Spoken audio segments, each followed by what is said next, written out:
Здравейте, отново с вас е Георги, а днес мен е Padfone 2 модел, който дълго време се чака на световния пазар.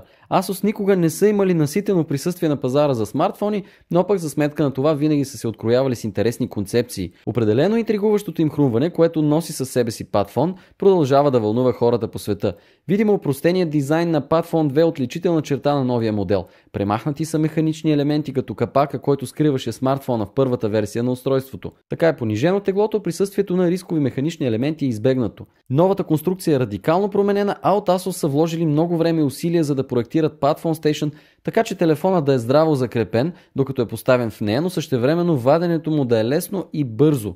И по таблета, и по смартфона портовете са сведени само до един, комбиниращ USB пренос на данни и HDMI трансфер чрез допълнителен преходник. Дизайнът комбинира елементи от ZenBook концепцията на Asus, а самият корпус на телефона е допълнително изтънен в долната част. Предимно пластмаса е материалът, от който са изработени и Padfone, и Padfone Station, а концентричните кръгове в задната част на телефона се събират около 13 мегапикселовата камера, 5-компонентна е тя с вградена светкавица, отпред имаме и 1,2 мегапикселова камера. Дисплеят също е отличителна черта на Padfone и тук отново виждаме вложено старание. Позната ни е вече IPS матрицата, вече имаме увеличена резолюция 1280 по 720 пиксела, както и увеличен дисплей 4,7 инча в диагонал е той и вече е далеч по-стандартният 16 към 9 формат, който го различава определено от неговия предшественик, макар че в визуално отношение самият дисплей не е претърпял твърде сериозни подобрения спрямо предходната версия. Имаме Gorilla Glass стъкло както на телефона, така и на Padfone Station,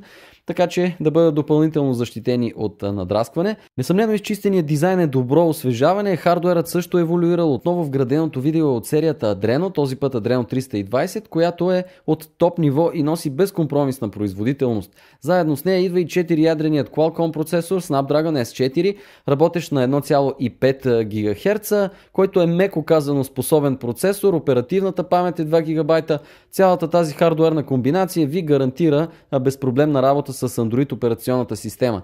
Добрата стара комбинация между две батерии е запазена и тук, по една в двете устройства. За съжаление в новия Padfone 2 няма да намерите стилуса, който можеше да ви служи и като Bluetooth слушалка в определени ситуации. По мое мнение той няма да ви липсва особено. В заключение може да кажем, че Padfone 2 вече не се откроява твърде много от останалите конкуренти на пазара като хардуер и изработка. Отличава го обаче идейната концепция да имаме таблет и смартфон в едно. Концепция, от която може да се възползва всеки имащ нужда от мобилността и производителността на качествен смартфон, но пък и комфорта на повече работна площ, която може да му осигури Padfone Station. Всичко това в едно устройство. Повече за модела може да научите на news.smartphone.bg в ревюто на колегата Симеон Николов.